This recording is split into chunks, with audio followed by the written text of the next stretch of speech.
Sobat Juara, masih barengan aku Dwi Andika dan tentunya salam juara. Dan untuk menjadi juara tentunya kita juga harus yang namanya menikmati sebuah proses. Dan proses ini terdiri dari pelatihan fisik dan juga pelatihan teknik.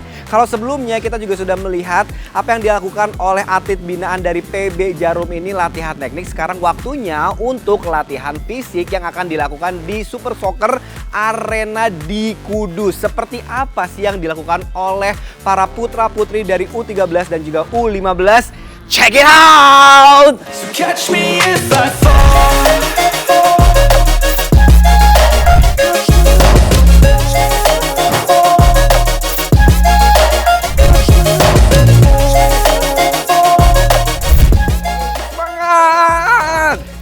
Wah, Sobat Juara, lihat tuh energi positifnya dan juga semangatnya udah makin terasa. Dan ini yang dilakukan oleh U13 dan juga U15 putri atlet binaan dari PB Jarum ya.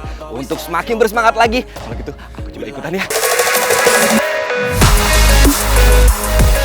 Sobat Juara, wah begini ya ternyata latihan fisik para atlet binaan PB Jarum. Kita harus lari keliling lapangan nih. Aku juga sudah janjian sama Coach Henny buat ngobrol-ngobrol tentunya. Yuk langsung aja kita temui dia. Let's go! Hai Coach Henny. Halo. Aku boleh. Hai. Apa kabar? Baik.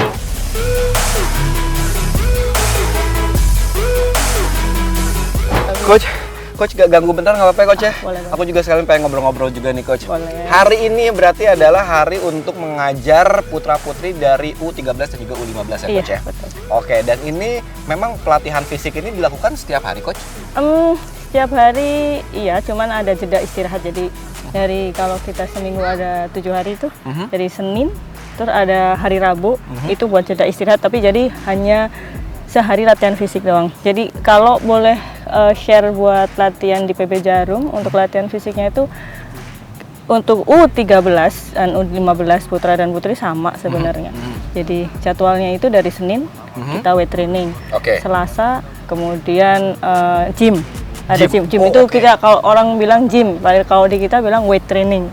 Jadi latihan beban. Kemudian nanti Rabunya ada lari lagi. Kemudian nanti Kamisnya kita masuk weight training.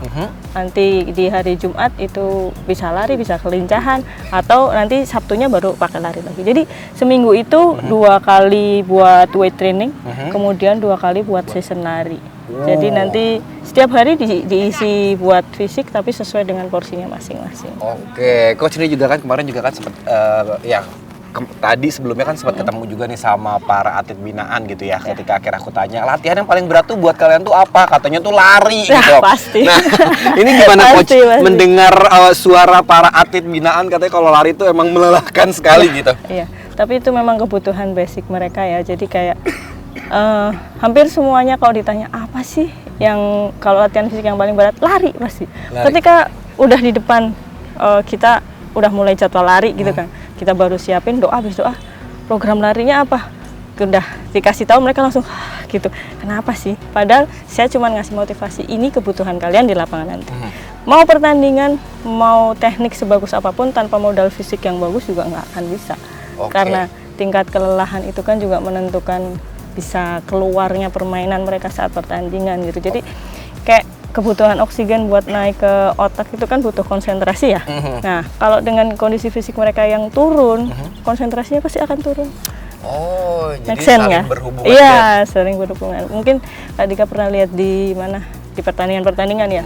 Ketika mereka lelah, wah udah nggak bisa mikir, kayak ada dapat shuttlecock dari lawan mainnya, udah bolanya kemana, shuttlecocknya kemana, udah nggak bisa lari kemana, ya itu yang menurunkan konsentrasi. Oke, mungkin itu yang dikatakan dengan akal yang sehat adalah dengan tubuh yang sehat juga tentunya. Betul. Oke, Coach, tapi sebelum aku bertanya juga nih Ya. berapa lama mereka harus latihan lari yang akhirnya membuat mereka pada takut untuk lari gitu ya. Sebenarnya bukan yang takut, cuman emang lumayan berat aja. Iya, Dan dari iya. coachnya sendiri, Coach Reni sendiri, ini sejak kapan bergabung menjadi coach di PB Jarum ini? Oke, saya pertama kali bergabung di PB Jarum itu tahun 2017. 2017, Yes. oke. 2017, kemudian pertama kali saya ngelatih itu emang dibasikan buat yang usia bawah, jadi usia U13, 15. Jadi saya fokus ke sana, pendasaran dulu. Jadi karena buat semua atlet ya, dasar kita harus tahu dasarnya dulu. Kayak orang bikin rumah, itu kan harus pondasi. Kita pondasiin dulu mereka dengan cara apa? Ya latihan begini, mereka lari yang tadi itu mereka lari, ada yang lari 1 jam. Itu buat mengembangkan kapasitas paru mereka. Oke. Jadi membesarkan kalau kendaraan itu, kalau mobil atau motor itu Dipanasin tangkinya, dulu. bukan. Oh, tangkinya. Tangki bensinnya Oke. dibesarin. Jadi sekali dia bernafas itu dia hemat. Oh, oke. Begitu. oke. Jadi bisa dilihat kalau itu tadi ada apa namanya pakai heart rate monitor. Nah, itu nanti dia lari ketika dia larinya tujuan akhirnya ya, goalnya. Dia lari semakin kenceng itu heart rate-nya lambat. Oh. Itu artinya dia mempunyai kapasitas paru yang memang bagus. Jadi pas nanti pertandingan dia main, begitu main pertandingan kena bola rally yang kayak terus berapa pukulan sampai 20 pukulan gitu ya. Dia tidak ada capek, cuman hampir nafas sekali 2 kali udah balik lagi. Oh, oke. Jadi lari juga sebenarnya membutuhkan teknik juga karena ada dinamikanya juga, bisa Iya, lambat. jadi- yang kenceng bukan berarti kuat ya. Yes, Oke. jadi ada pengaturan heart rate-nya. Jadi buat pondasi awal mereka harus kapasitas parunya harus dibesarkan dulu. Mereka harus lari pelan. Iya. Tadi kan sempat pelanin lagi. Mungkin sempat dengar tadi kan. Iya, tadi juga aku tuh udah kenceng banget, Coach. Aku tuh kenceng sekenceng-kenceng angin ya. Cuman katanya ada yang kedenger, aku denger gitu suruh pelanin lagi. Ya udah Iya, aku pelanin iya. aja, jadi duduk Iya. ya sekarang. Saking disuruh pelaninnya. Nah itu ngaruh ke energi mereka nggak sih kadang-kadang, apalagi kan di U13 dan U15 ini kan mereka masih pada muda, pasti masih Iya, menggebu-gebu. betul. Tenaga mereka juga kayaknya ada 2 baterai lah istilahnya. Iya, gitu. benar-benar. Nah itu gimana tuh ketika akhirnya mereka harus mengontrol dari kecepatan Ritme tingkat larinya. tinggi Yes. jadi pelan tuh Iya, gimana, Coach? itu juga awal-awal mereka merasa kesulitan ya. Ih, saya merasa mampu. Pernah saya diprotes, Mbak, saya mampu, saya kuat nih kenceng. Tapi bukan itu tujuan latihannya. Saya tahu buat kamu larinya kenceng, saya tahu kamu mampu. Tapi tujuannya ke sini dulu.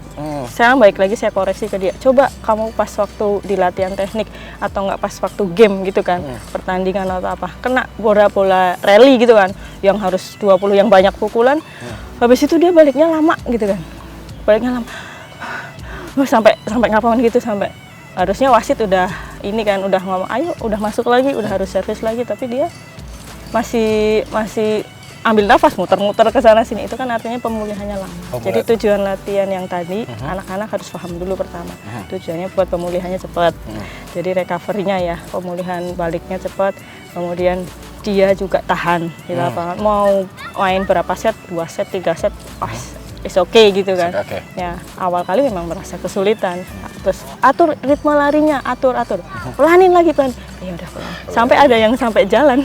Akhirnya saya bisa jalan. Ada yang sampai jalan Oke. karena kondisi anak-anak kan berbeda-beda. Jadi tiap atlet itu kita sebagai pelatih fisik apalagi itu harus punya program secara individual. Jadi ada prinsip-prinsipnya yang harus diterapkan. Oke, karena seperti Coach Redi bilang setiap anak beda-beda, itu kan pasti punya tantangan tersendiri gitu ya. Iya, Apalagi iya. Coach Redi juga melatih U13 dan juga U15. Yes, Nah, tapi ini tantangan terbesar nih ketika akhirnya Coach Redi harus melatih mereka semua. Karena selain fisik juga kan mentality juga harus dijaga Pasti. juga. Iya, gitu. pasti. Jadi membenahi mental itu juga bagian dari latihan di sini. Kayak begitu dikasih tahu programnya ini langsung udah gitu. Ayo, kamu mau juara enggak? Kayak gitu. Oke, oh itu udah kerasa tuh kalau misalnya jawabannya. Iya. ada yang menjawab yang kayak oke, Iya. tapi ada juga coach gitu. Iya, tapi belum pernah sih yang bilang, "Mbak, saya masih oke. Saya mau lagi dong." Belum pernah. Yang ada udah putaran terakhir. Oh iya putaran terakhir. Waduh, kebalik. Ini yang harus kadang tuh kita sebagai Mindset pelatih merubah mindset mereka. Ayo, mending kamu latihan di awal, kamu habisin, habis itu bilang sama Mbak Reni, "Mbak, saya udah nggak kuat." Kita kan bisa lihat, oh ini maksimal apa enggak latihannya, kita bisa lihat itu. Kita maklum, kita bisa ini, oh oke lah nggak apa-apa, kita ada catatan.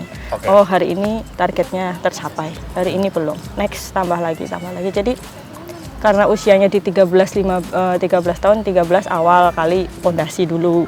Dari kekuatan, kekuatan itu kan ada kekuatan otot, kekuatan kardio, daya tahan juga ada daya tahan otot, ada daya tahan kardio. Jadi duanya itu harus dipondasiin dulu. Kekuatannya itu ya. Jadi kalau untuk kecepatan dan kelincahan itu nanti. Karena harus kuat dulu, baru bisa cepet. Nah, kuat dulu baru bisa tahan. Yang penting basicnya kuat dulu. Itulah adalah bagian proses yang sebenarnya kalau dibilang menyenangkan seharusnya menyenangkan sekali ya, apalagi goals ya mereka juga kan untuk menjadi atlet profesional gitu. Nah tapi untuk putra dan juga putri cara pelatihannya tuh kira-kira dibedain nggak sih coach? Secara general tuh sama. Jadi kita membuat program itu secara generalnya tuh sama, untuk lari. Cuman kan tadi yang saya bilang ada prinsip individual. Katakanlah, jadi di awal itu sebelum pembuatan program ada tes dulu. Mereka masuk ke Jarum udah jadi atlet PB Jarum, kita tes dulu. Ada tes fisik untuk mengetahui seberapa saat itu kondisi fisiknya dia. Ada di berapa persen. Misalkan larinya dia untuk daya tahannya, kardionya kurang. Oke, kita tambahin larinya.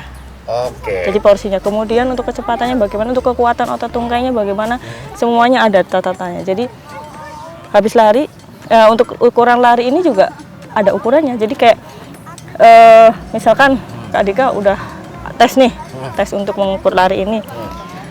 Untuk tesnya kan pakai tes volume oksigen maksimal itu pakai tes bip test. Jadi yang pernah dengar nggak yang tes dari lari ke sini 20 meter, tut lari lagi. Iya. Pernah dengar. Itu kan ada level dan shuttle-nya. Ketika anak misalkan 10 level 10 shuttle 2. Itu nanti berapa itu dimaksimalkan, misalkan dia dapat di level itu 8 kilo. Kak Dika 8 kilo, saya belum tentu 8 kilo. Saya bisa jadi 10 kilo. Lah, itu nanti menentukan lari ini. Kita ambil 60%-nya dari maksimalnya tadi. Coach, untuk jenis-jenis dari pelatihan fisiknya itu ada apa aja dan kegunaannya tuh apa aja? Buat latihan fisik itu kan ada 3 komponen utama. Kita ambil 3 komponen aja dulu yang utama. Dari mulai daya tahan, kekuatan, dan kecepatan. Satu lagi jadi ada bentuknya segitiga begini. Kekuatan, daya tahan, kecepatan. Nah, di tengah-tengah ini ada fleksibilitas. Iya, jangan lupakan fleksibilitas.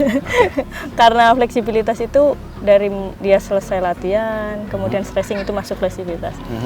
Kenapa dia ada di tengah? Karena ini masuk dalam semua komponen. Kalau kita lari nih, kita nggak punya fleksibilitas, disuruh belok itu aja susah. Rasakan kalau belok gitu. Kalau nggak berhenti gitu kan, ini butuh fleksibilitas itu. Jadi tujuannya itu kalau kekuatan tadi pondasi. Ya bikin pondasi dulu. Pondasinya dari pondasi buat kekuatan otot, kekuatan kardio, kemudian daya tahan otot, kardio semua dibentuk. Nah setelah kekuatan dan daya tahan terbentuk baru ke kecepatan. Setelah kecepatan itu nanti masuk ada fleksibilitas. Fleksibilitas itu gabungan dari semua, ada kuat, ada cepat. Nah itu nanti masuk ke fleksibilitas. Kan fleksibilitas gerakan, kalau pernah lihat gerakan kelincahan ya. Kok fleksibilitas apa? Agility. Salah sebut saya.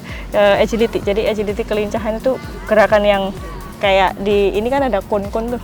Bisa belok ke sana, belok ke sini. Ya, itu kelincahan. Masuknya kelincahan.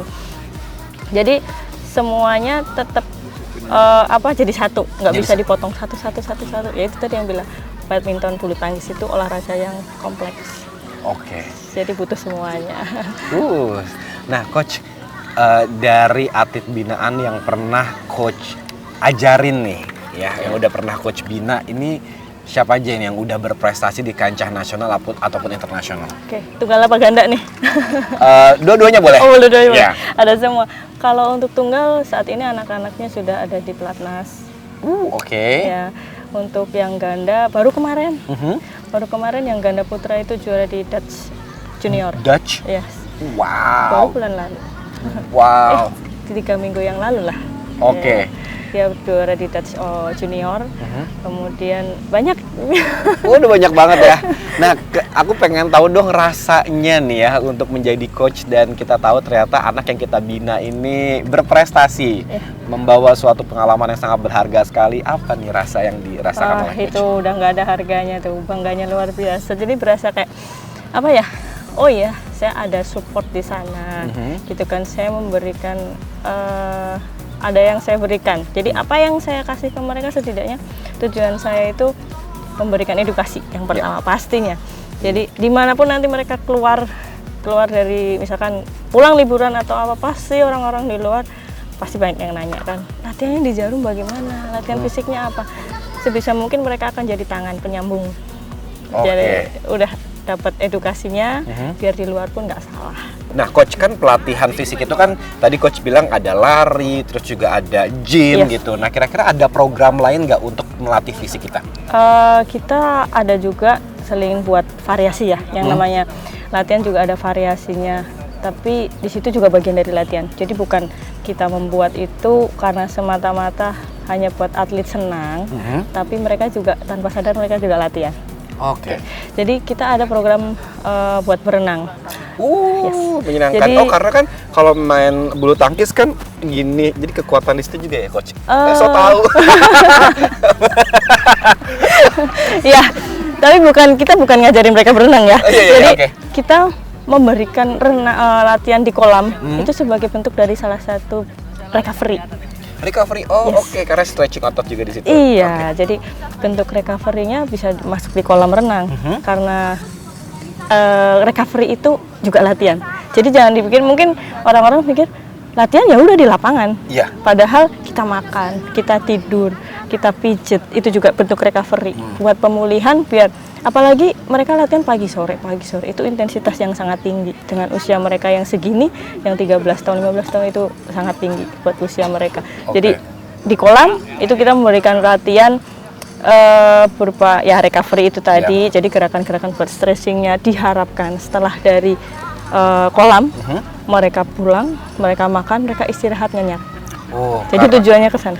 Itu juga masuk dalam part balance juga ya dalam kehidupan juga sama ya. Dalam sehari latihan juga sama, terus juga recovery-nya juga. Karena pasti banyak anak-anak yang kalau misalnya udah latihan, karena energi mereka terlalu menggebu-gebu, kadang-kadang suka jadi dibikin main juga gitu. Jadi tetap harus memanfaatkan waktu dengan recovery. Jadi kita juga harus memberikan, ya itu pasti senang kalau udah diinfokan, ayo besok jadwal berenang, ayo seneng renang, udah. Seneng. Tapi setelah mereka endorfinnya nyala. Iya, setelah kita masuk di kolam, kita memberikan program-programnya, setelah selesai udah bebas mau ngapain gitu, udah bahagia sekali. Bahagia lah. Nah, ini coach, kalau misalnya di bulu tangkis itu ada berapa aspek gerakan sih, coach? Dalam bulu tangkis itu kan kita ada yang start itu juga masuk ke fisik. Jadi dia mulai servis itu kan dia harus siap. Kemudian ambil shuttlecock datang dari lawan, itu kan masuk ke fisik. Itu ada kecepatan reaksi juga masuk ke situ. Tapi balik lagi, pondasinya harus kuat dulu. Iya, harus kuat dulu. Core-nya memang harus kuat. Iya, semuanya. Jadi bulu tangkis itu permainan olahraga permainan yang sangat kompleks. Nah dia mungkin butuh gerak ke depan, ke belakang, samping, kanan, kiri, gitulah. Berat. Tapi kan latihan fisik itu kan pasti dari bawah sampai atas itu kan bergerak gitu. Dan itu juga pasti yang namanya resiko cedera pun tidak menutup kemungkinan juga. Betul. Nah, itu gimana, coach? Yang pertama pasti akan saya terapkan pemanasannya dulu yang benar.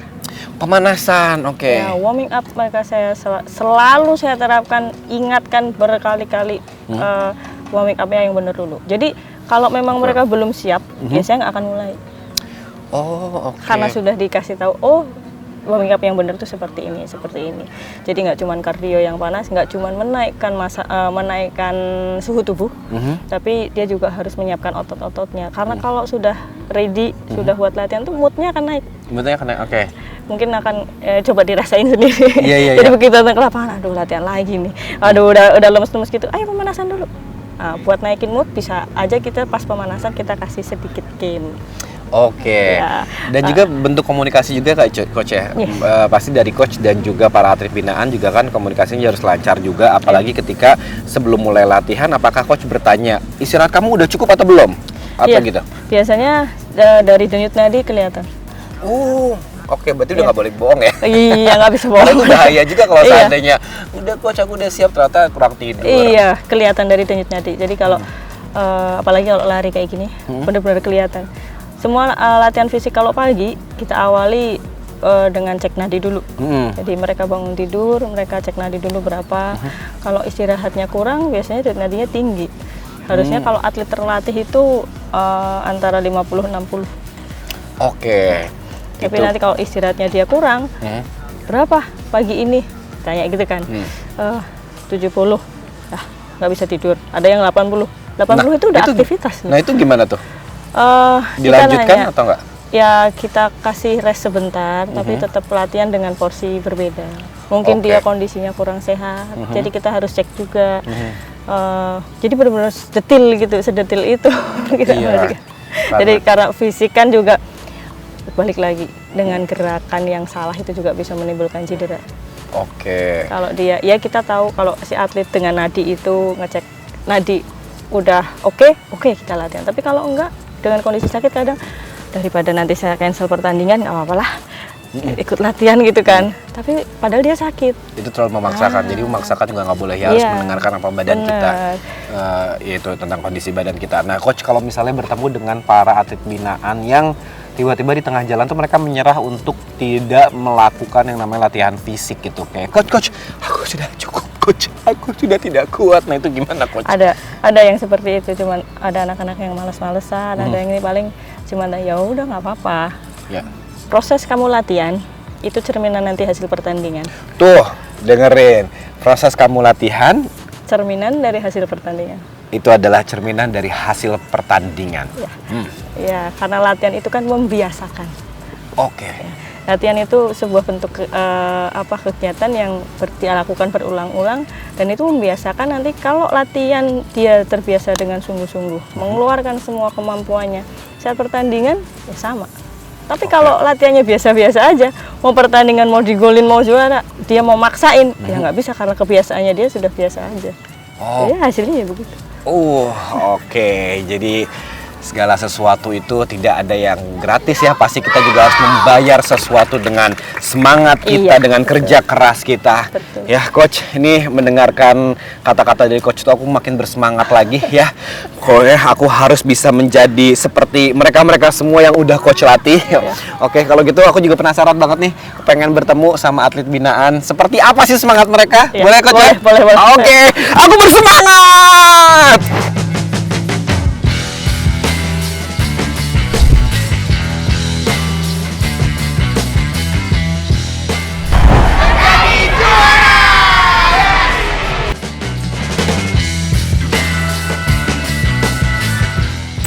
Dari Bandung?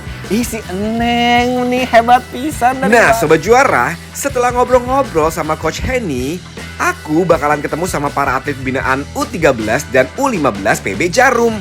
Wah, siapakah mereka? Pastinya seru nih. Tunggu ya, selanjutnya di Menjadi Juara.